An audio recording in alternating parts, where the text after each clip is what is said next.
We hear a lot of perspectives on the Mankind podcast. Inclusion of a guest is not an endorsement of their views, and the opinions expressed here do not always represent the mission or values of the Mankind Project USA.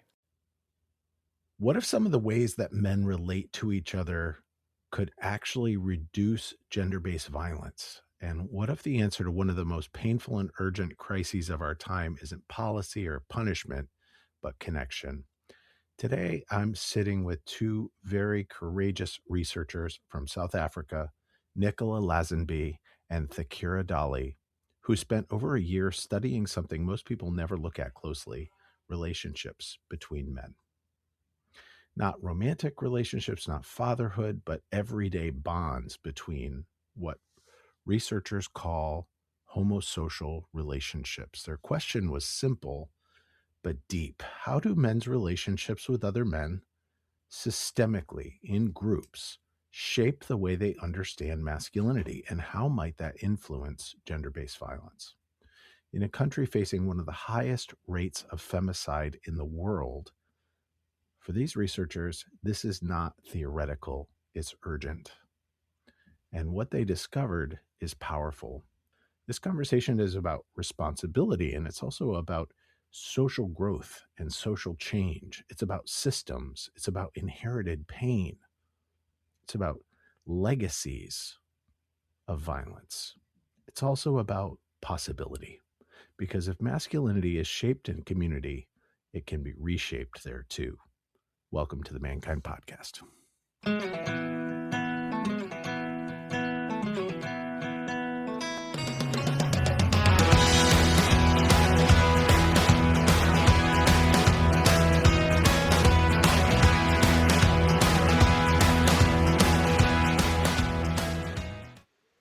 Hey, everybody, it's Boysen. Welcome back to the Mankind Podcast, the show where we set out to break the molds of modern manhood and prove beyond a shadow of a doubt that there is indeed more than one way to be a man.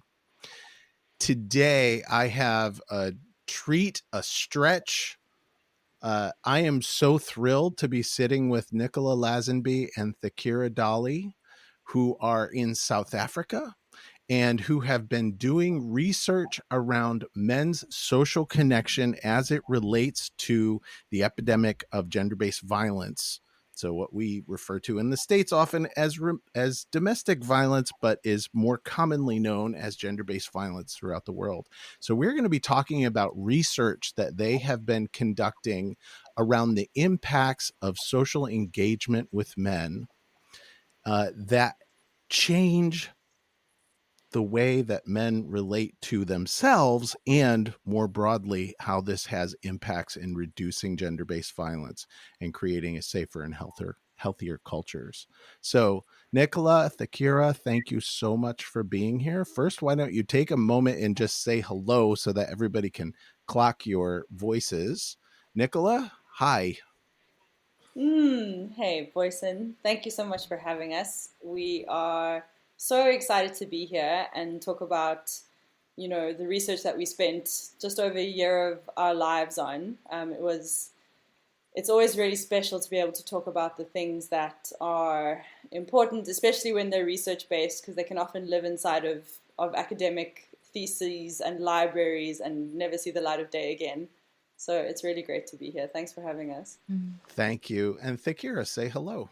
Hi, everyone. Feeling very grateful that we can share our work and our little research project, and that it can land with those that will use it. So feeling very privileged.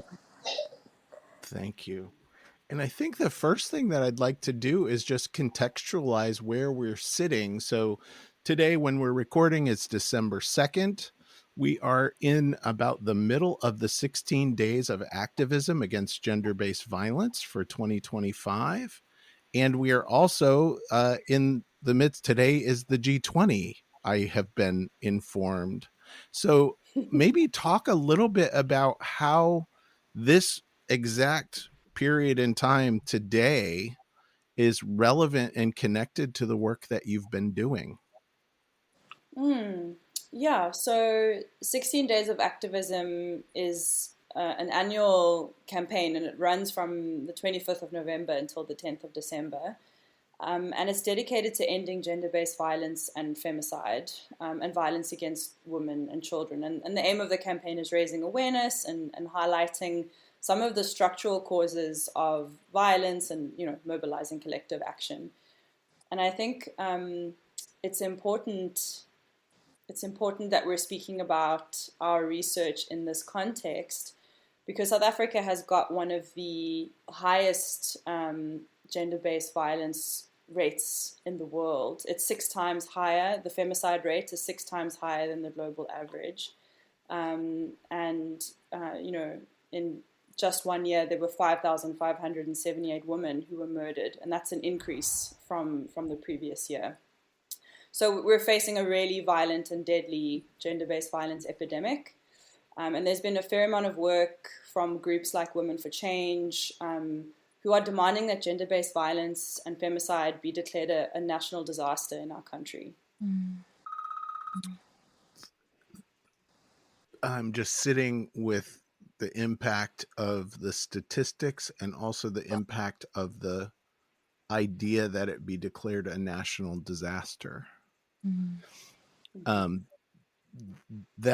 Is that kind of, let's go to Thaakirah. So is that part of the inspiration that moved you into doing this kind of research that you conducted?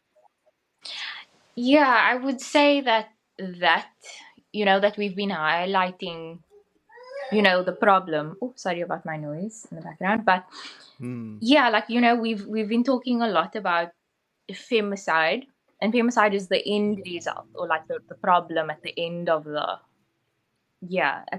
the end. And so we wanted, as as a group of researchers, we wanted to get to where does this start? Like, what's underlying this? How did we end up here? And because a lot of violence against women in South Africa is perpetrated by men, we wanted to start there and see what was going on there. And there has been already, obviously before us, a large body of work that has associated violence with the dominant ways that men practice masculinity. Yeah. So we wanted to, Yes. the understanding we wanted to explore on men's side what is going on there. Yeah. To put it simply.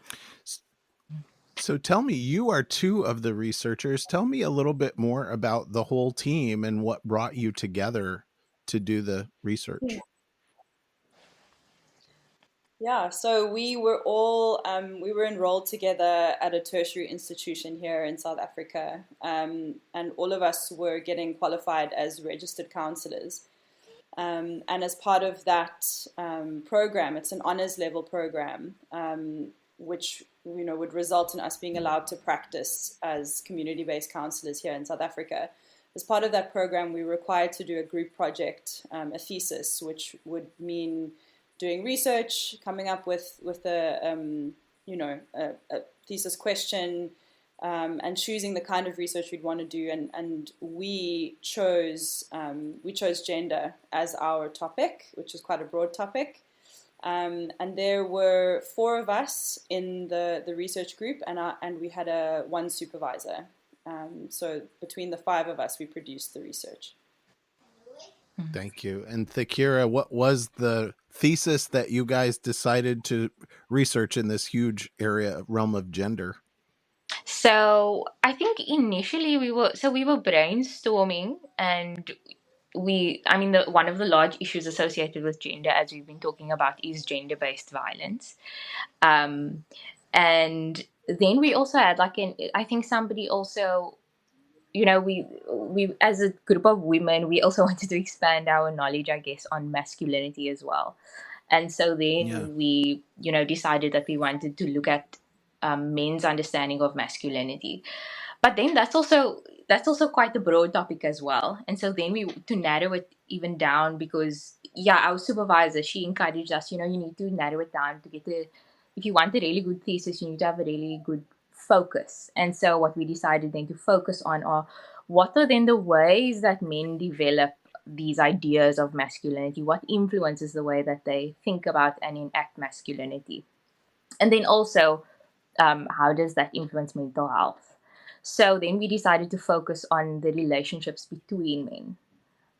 Yes. It's another word, or like the more theoretical word or academic term is homosocial relationships. So we decided to focus on the relationships between men specifically. Yeah.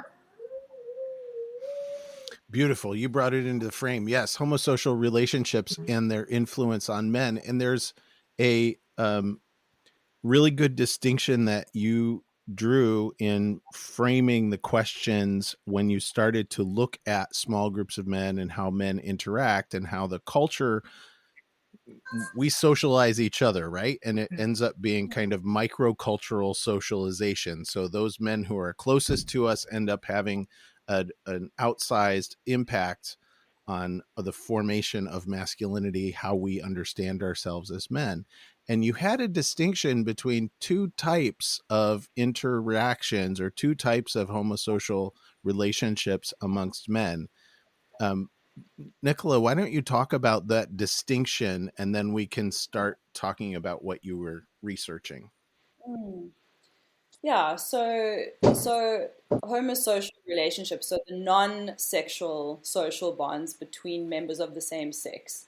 We started to see in the research that there are two broad, I guess you could call like ends of a spectrum maybe, or categories. We started to realize that there were sort of two different types that the research was showing. And the first form is hierarchical homosociality. So hierarchical homosociality currently upholds the kind of masculinity we see in dominant culture. So we call that hegemonic masculinity, and Yes. basically it's based on the ideals of dominance, emotional suppression, self-reliance, the lone wolf kind of thing, aggression, objectification of women, homophobia, and competitiveness. So that's hierarchical homosociality, and it tends to have, it's been shown to have pretty negative implications for men's emotional, physical, mental, spiritual well-being.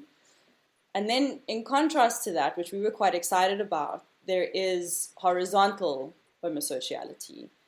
And horizontal homosociality supports a more, what we called inclusive kind of masculinity. So inclusive masculinity is based on ideals of collaboration instead of competition, ideals of emotional intimacy, physical as well as emotional closeness, warmth, non-profitable forms of friendship. And we also saw reduced homophobia. There is limited global research about it, but what does exist, it shows that it has some really positive impacts on men's well-being. And we wanted to contribute to that research gap and explore ways to support South African men's well-being by looking at horizontal homosociality, the way that these men relate to each other horizontally. And of course, we're on the Mankind podcast, so many of our listeners are Mankind Project guys or connected to the project, and we're going, well, of course, right? We're kind of answering. We have the understanding that when we get together in these kind of flat groups, horizontal connection, a lot of the structures, restrictions, policing that happens in hierarchical masculinity kind of falls away.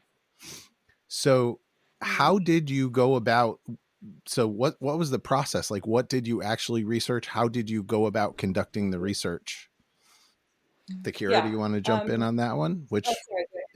I mean, you can jump in after me, Nicola. But yeah, I mean, we obviously followed like the usual, doing as much research on the background and the current understanding, like where we are at theoretically when it comes to homosociality and masculinity.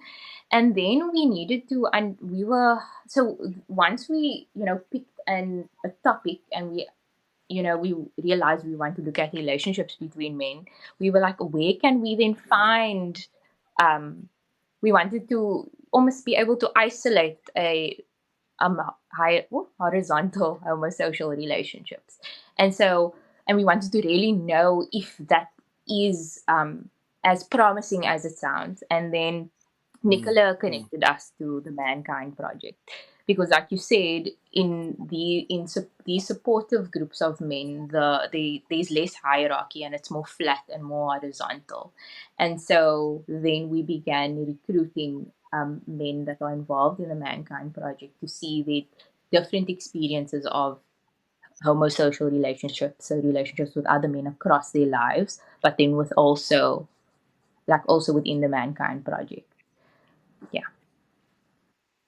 Thank you. And what did that look like? So qualitative. I'm nerdy. I'm nerdy. Yeah. When Nicola and I talked in our setup here, I'm totally nerdy. So what did you do? What did you collect? How did you bring the data together? Yeah, so qualitative and individual interviews, and we split the interviews among us among the 4 researchers within the project.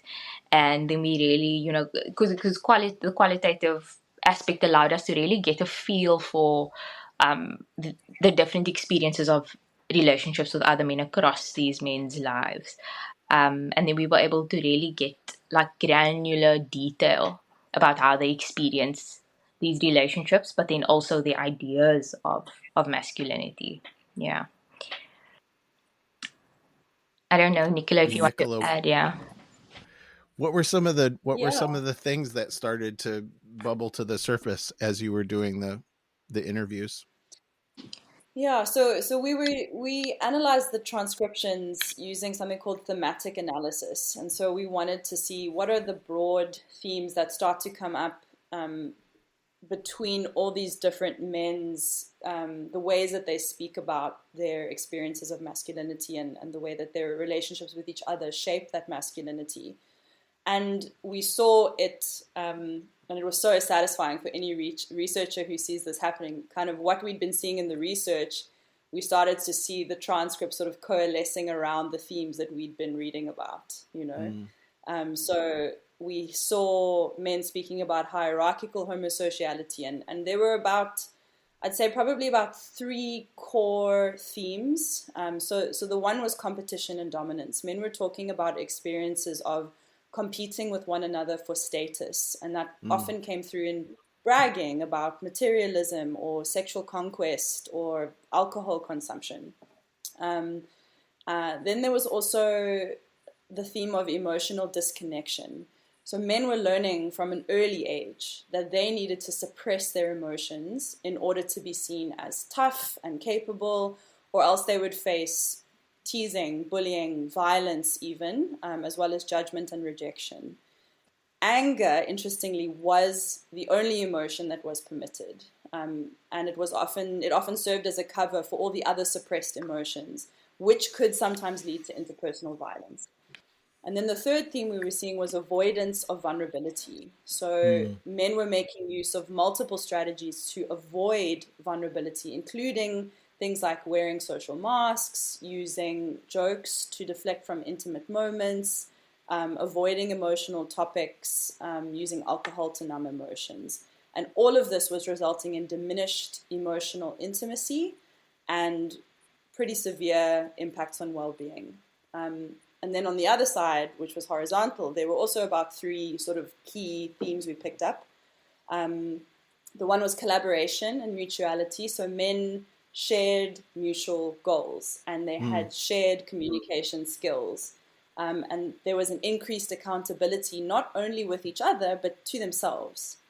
There was the second theme around safety and trust. So, men valued non-judgment, and they used shared agreements like voluntary participation and confidentiality and accountability in the groups that they were a part of, to create a sense of safety and trust. And then lastly, it was the theme of emotional connection, where men were essentially able to interact with much more depth and authenticity about stuff that was emotionally intimate and vulnerable. And that created a sense of support and belonging and increased emotional intimacy overall, with, unsurprisingly, really positive impacts on well-being. Thank you. That's beautiful. I can't wait to see. I can't wait to have the highlights of this kind of bulleted out for 3 points here and 3 points here as well, which I'm sure that was pretty exciting as you guys were starting to coalesce what you were bringing together.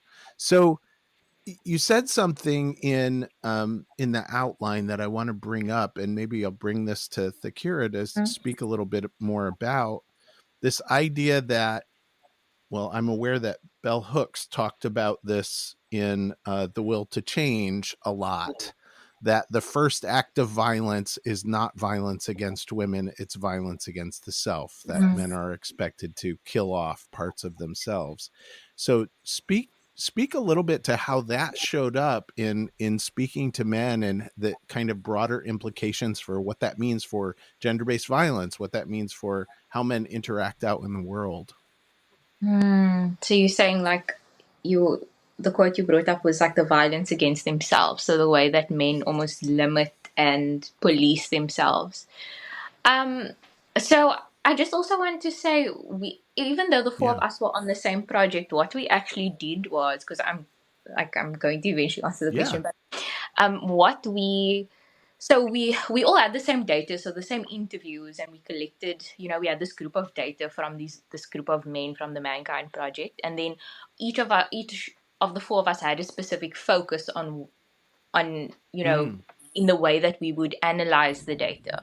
And so Nicola's focus was how the experiences of homosociality impacted well-being, so mental health. And then on my side, my focus was more on the ideas of masculinity, and how men enacted being men.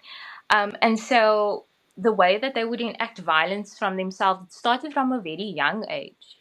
And so I could, in the pattern that I picked up, was that it started with the early homosocial relationships. And Nicola's data also touched on this, so for the early relationships are often relationships with fathers.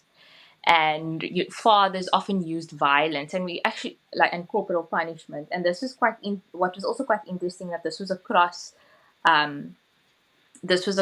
different races of men as well, because we had a diverse group of men, so white men, colored men in South Africa, and then within the home, the fathers already modeled the acceptable behaviors for men, which was strength, and often physical strength. And then also sometimes it was material success and emotional detachment.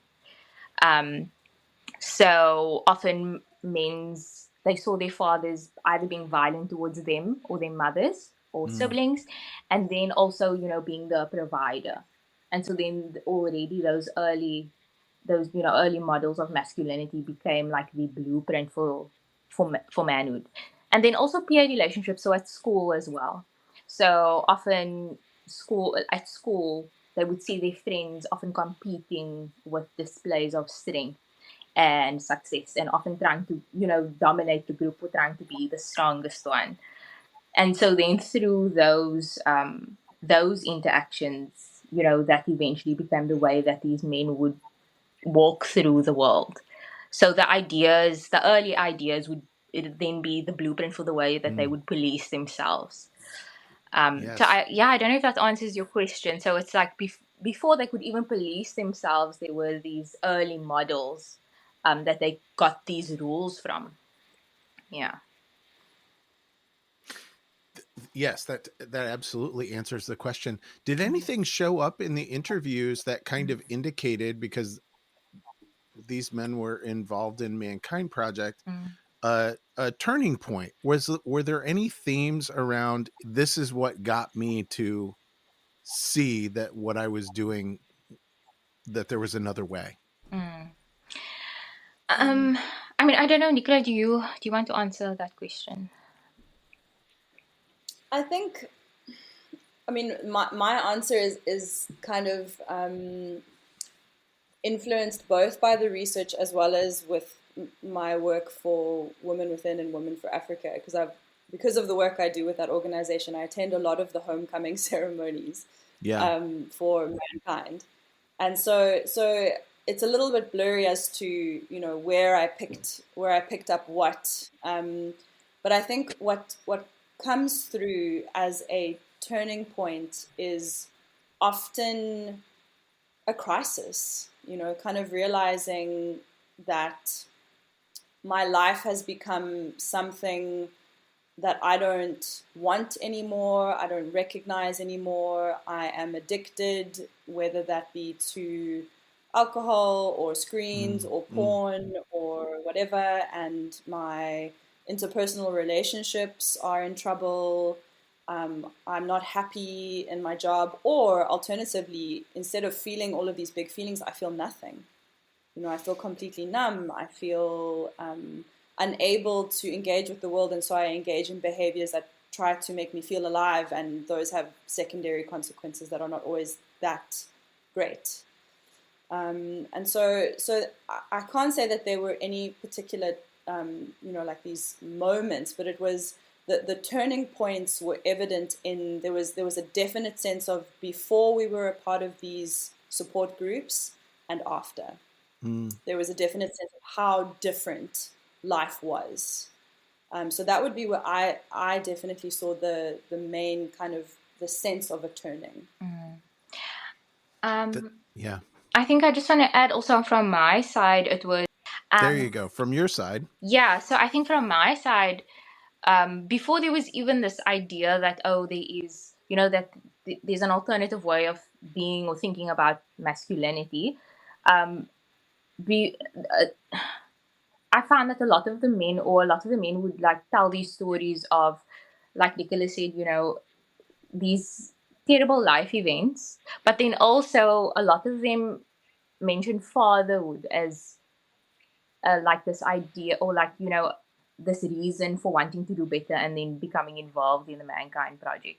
So this was even before thinking about, you know, masculinity and different relationships with men. But some of the participants, when they became fathers and they saw the ways that they were coping and the ways that they were interacting with their children and their spouses, that a lot of the time that was the turning point for joining Mankind Project. And then through Mankind Project, it seems like that's when the ideas of other ways of being a man started to arise.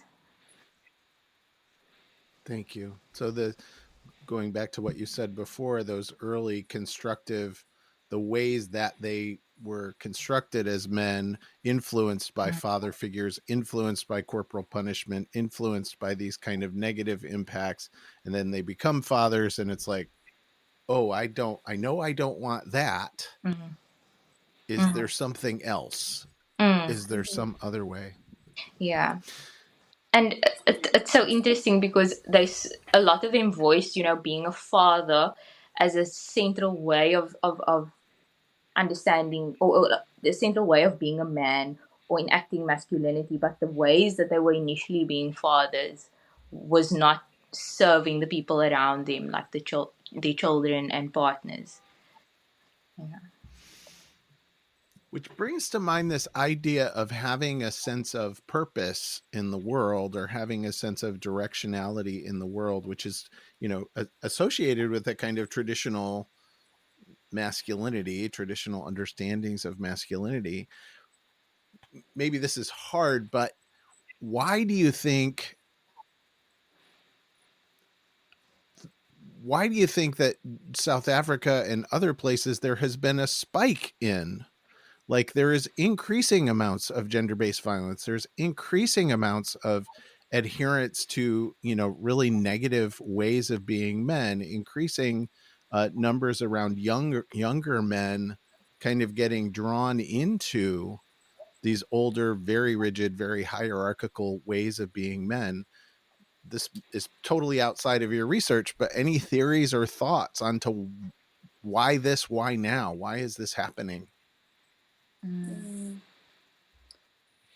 I think from my side, there's two things that come to mind. I think the one is that we have a legacy of systemic violence, from apartheid back into colonialism, that we have not reckoned with as a country. In addition, another sort of dark and bloody trophy to put next to the gender-based violence statistics is the fact that we have one of the most unequal societies in the world as well. And that has its roots in apartheid and colonialism.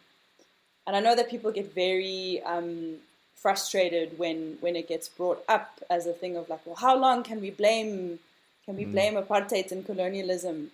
But we have, I don't believe that as a country we have ever truly reckoned with the violence of that time and its lasting systemic and emotional impacts. I mean, there are people who are still alive today who can remember being forcibly removed from their homes.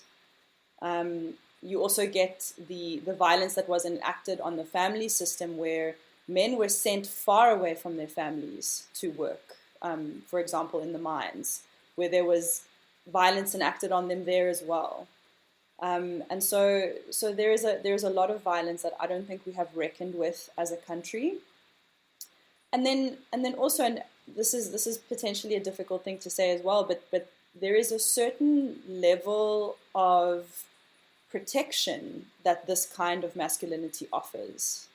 It is hard to be emotionally vulnerable. There is a payoff for not doing that. It so happens that the cost of hierarchical masculinity or hierarchical homosociality is equally high. But I do think that there is a payoff. We don't have to feel, we don't have to be involved in that messy human stuff that is so difficult and complicated and, at least for men in certain environments, dangerous. So I think there is also, coming from a very compassionate place, there is something also around wanting to be safe, really wanting to be safe. Yeah. So that's Thank you. my thoughts.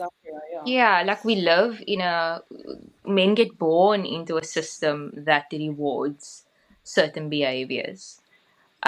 Like we said before, like stoicism, being powerful, not being vulnerable.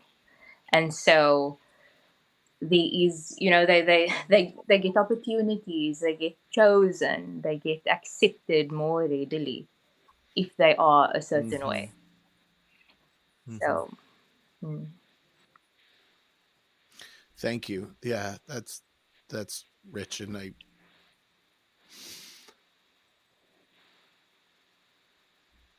I think that there is also this idea of denial of interdependence that's built into these structures as well. Like, I'm gonna create the walls and the boundaries around, maybe it's just my family, or maybe it's my small group, or maybe it's my cultural identification, or maybe, and there's all kinds of stuff outside of that. But it's like, okay, if I can just maintain these walls, then I'll be safe. And there's a fundamental denial of the fact that no, it doesn't work that way anymore. Like we're interdependent. The recognition that like we have to do this cultural shadow work together in order to shift all of our experience of the world. I think that's yeah, and like masculinity, like not masculinity itself, but like these, more maladaptive ways of being men. Like it feel, or how do I say it? It's like by further encouraging being independent and stoic and not being vulnerable, it then further perpetuates, the problem of not dealing with it. If that makes sense, yeah. Yeah, right. It is self-replicating. And so the problem never really gets solved if we are perpetuating these ideas and ways of being men. Yeah. Thank you. Are there, because of the work that you've done and the writing of a thesis, and are there glimpses of hope or glimpses of what kind of pragmatic application, like, so what? Like, here's the research. We now can say, like, there are two ways of interacting, two broad ways of interacting. There are these characteristics that fit into these ways of interacting. When men begin to interact in a healthier, more vulnerable, more collaborative, more connective, more emotionally expressive way, these good things start to happen to them. So what can we do with this in terms of policy? What can we do with this in terms of how we start to look at culture? I think, I mean, Sure. yeah, I mean, Nicola can speak more to, like, more specifically towards benefits for well-being, but I mean, you touched on what the part of my research showed, which was that, when men joined the or like when the participants joined the Mankind Project, it gave them these really specific opportunities to engage in these horizontal relationships. And when you have horizontal relationships, there is no need to fight for dominance. There is no need to compete necessarily.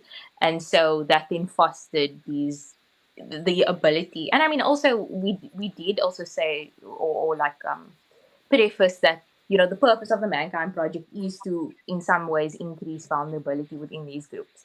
So there was, those added benefits of actually joining the project.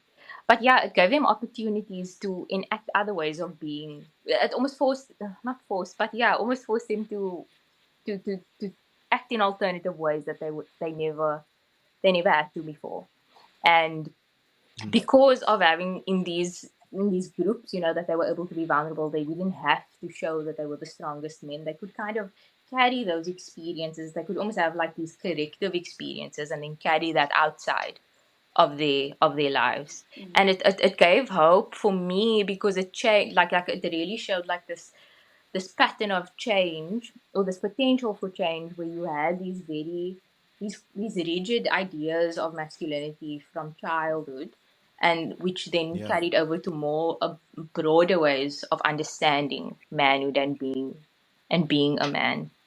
And then I think it also almost, like, I think it just made me think of the point we were talking about before about independence and interdependence.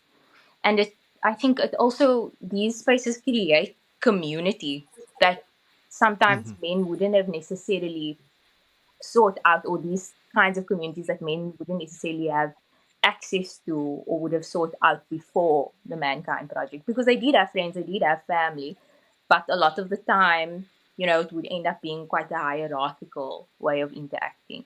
And I think also, and this is now being very broad, and this is obviously beyond my research, but I think there's something there about, like today it's harder to get access to community, and it's harder to connect.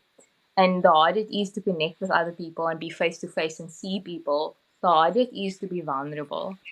And so I think there's something there also with those like fewer opportunities to connect and have community, that also I think influences the way that we are, and the way that we think about being human beings and being men. Thank you. Beautiful. Nicola, do you have thoughts on that? I think I can come at it from a slightly different angle, which is, masculinity is upheld, taught, and socialized not just between men, but also between men and women. And so for me, on a personal level, this research was deeply important to me, not just because it was this incredible, project that we were able to do, but personally, I found it to be quite healing for myself. So I found that in understanding some of the ways that men are hurt each other, and then hurt others and women, I was able to access a lot more compassion. And obviously compassion doesn't take away from consequence. Their need, and something that's being called for in our country, there needs to be consequences. There are quite significant consequences for gender-based violence. But I think those consequences need to take into account the systemic nature of the harm. Of the fact that these, I don't think that locking someone away for life, and this is maybe a controversial point, and people will probably be angry with me maybe for saying this, but locking someone away for life who have, perpetrated gender-based violence is necessarily going to solve the root of the problem. I think it's going to solve the repeat offense, which often happens, like men will be released in repeat offense. But I think the root of the problem needs to come from a more compassionate, needs to be addressed from a more compassionate place. And what I experienced in accessing my compassion, I feel that I became a much better partner and daughter and friend, because I was able to be with the men in my life in a way that I could see the person behind the shadowy figure I had projected onto them. And I think that is really important in whatever we do going forward, is that we don't just demonize the rapist, capital T, capital R, or demonize, the perpetrator, because these are all people, and so, yeah, I guess for me that the solution needs to be compassionate and needs to promote wholeness. Ultimately, that the root of the word healing and the root of the word wholeness are the same. To heal is to make whole, and so I think that the more opportunities men are given to become whole, the more of a healed and whole society we will have. And I don't know that becoming whole happens in our current prison system. Thank you. Yeah. Thaakirah, you were leaning in there for sure. Do you have thoughts that connect to how you have has it shifted the way that you see men in your world as well?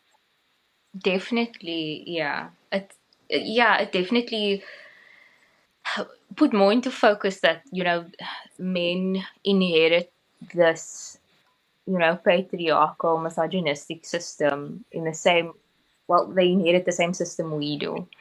And it definitely made me so much more empathetic.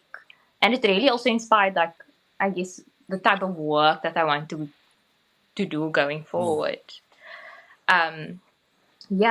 Definitely a lot, just as Nicola said, a lot more empathy and a lot more broader way of looking at the society that we've all inherited. And also, I think that there was also a lot of sadness once I listened to these stories, because a lot of the men were older than me, so it was these these middle-aged men being so vulnerable about these ideas that they inherited from boyhood and the way that they've been policed throughout their lives by their families, by themselves, and the way that they've even policed friends before. So there was also a lot of sadness in witnessing or just hearing what it's like to be a man. Yeah. Thank you. I will speak up for the men as well to say something about responsibility and accountability, because the other side of this, and I think I'm so touched and moved and heart open listening to you share how this has improved, opened compassion and empathy and brought sadness for the stories of men.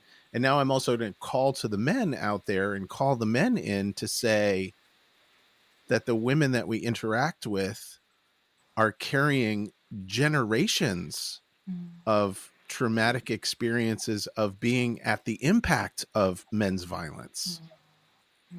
And that even if it's that easy, well, it's not me kind of quip, right? It's not me. I didn't do that.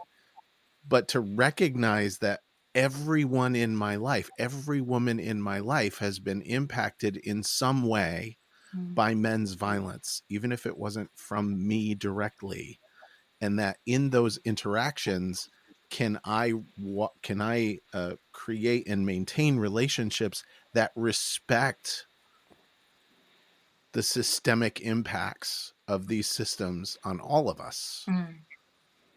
And Yeah, and something that's really important for me about that is we will often talk about the extreme end of the impact of violence, where it's physical violence or it's sexual assault or and particularly in a country like ours where men are the perpetrators and the victims, the highest rates of being perpetrators and the highest rates of being victims of violent crime. They also have the suicide rate in South Africa that's 4 times that of women. So violence, we can talk about that at the extreme end, but there's other forms of disconnect and exchange of pain that can happen in interpersonal relationships with other men, with women, with other people. I mean, things like limited self-awareness, things like impaired integrity, things like superficial relationships, things like isolation, addiction, risky behaviors. All of those things can land on the people in your life, and can create injury, even if it's small, or even if it's over time, And I think that that is also a really important piece where it's like, sure, I may not be someone who's going out like hitting other people. Maybe I've never hit someone in my life, but maybe I don't have a whole lot of self-awareness, and so I'm super defensive in an argument. Yes. Or, maybe I have impaired integrity because I don't want to look stupid or weak, and so I lie, So there's that as well within the spectrum of the impacts of certain kinds of hierarchical masculinity. Thank you. Yeah, like I will say, like it's so hard like doing this kind of research, or at least for me, in balancing it's hard for me to sometimes balance balance the idea that men both perpetrate but they're not also victims of the system. I think that was one of the, like, talking about it can also be hard because I feel like I'm constantly needing to balance this idea of, men being perpetrators, but then also receiving and enacting, the system that rewards certain ways of being. Yeah. Thank you. Yes, so I have to maintain awareness and invite others into that it's not one thing, right? Like there is the personal level interactions that are going and the small things that happen and what happened to me. And then there are the larger systems, and both are true all at the same time in every interaction that I'm having. So thank you. What's next so you did the research, you made it through. Congratulations, rah rah. There was fanfare and confetti. Now what happens? Well, Thaakirah, why don't you go first, my friend? So I continued my studies. I'm currently studying. I'm doing my master's degree in clinical psychology. So I'm studying to become a clinical psychologist, and I also have to do research as part of this qualification. And so I've decided to continue my research with men, but specifically focusing on men in my religious community, so Muslim men. And specifically, I'm focusing on the intersection between the ideas of masculinity and their mental health. So seeing that, so studying where do these ideas of masculinity come from specifically for Muslim men, and is it in any way connected to their mental health? And so it was, so I would really say that our research inspired this, like my work going forward, because I saw like all the work that still needs to be done, and I specifically wanted to bring it back to my own community considering, like stereotypes about Muslim men out there, and the fact that there isn't a lot of research on my religious community within South Africa. So that's where I'm at right now. Thank you. Beautiful. And how about you, Nicola? So I went into practice as a registered counselor, and I think it continues to inform my work with the people who come and see me, those socialized as men, those experimenting or experiencing other ways of expressing themselves as men, or anything in between. So I think for me, it kind of grounds a lot of the way that I approach counseling with men in particular. And then also obviously with Women Within and the work that I do there, and our connection with the Mankind Project, we're always interested in ways of collaborating with each other as organizations.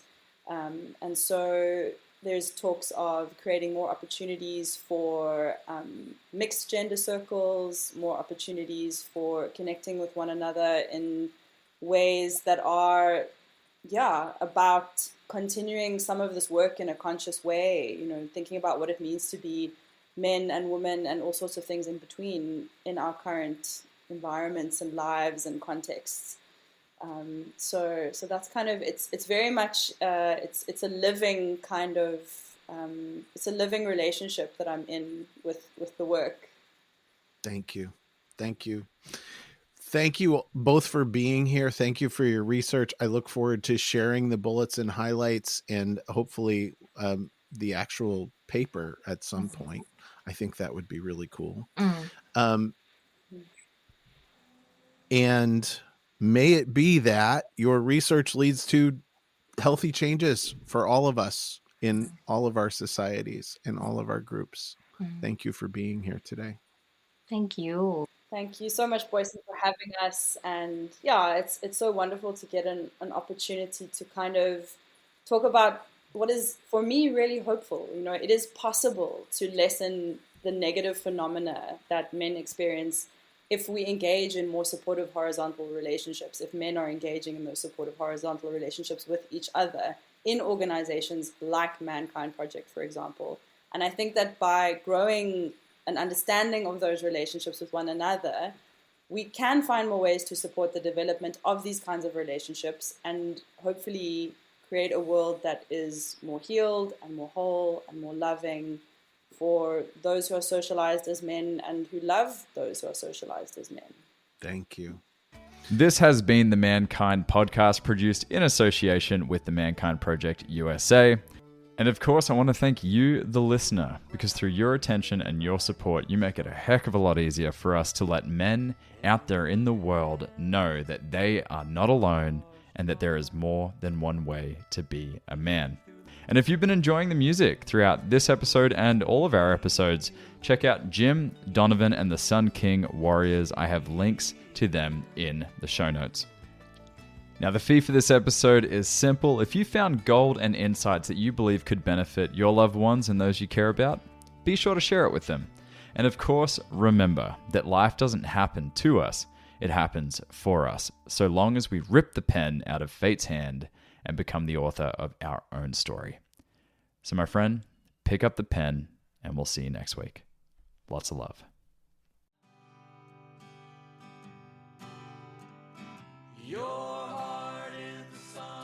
Hey, it's Boysen. On the Mankind Podcast, we've brought some incredible guests on to talk about the importance of doing the work to improve our mental and emotional health. And here's the truth. Multiple times over the last 25 years, I've had the help of one-on-one work with some amazing therapists. For me, for my wife, for both of us as adoptive parents, and for our kids. The Mankind Project and Men's Group, though awesome, are not a substitute for professional mental health support. And so I'm thrilled that the Mankind Podcast now has BetterHelp as a sponsor for the show. BetterHelp works online. It asks you what you're working on and then matches you for live one-on-one sessions with a licensed therapist, someone trained to work with you, listen, and offer helpful insights. I'm using BetterHelp. It's super easy, and I like what I'm getting. If getting one-on-one support in the comfort of your own space feels like a good direction for you, I invite you to check it out. Go to the link in the show notes or betterhelp.com/mankind. And if you sign up, you'll get 10% off your first month of therapy.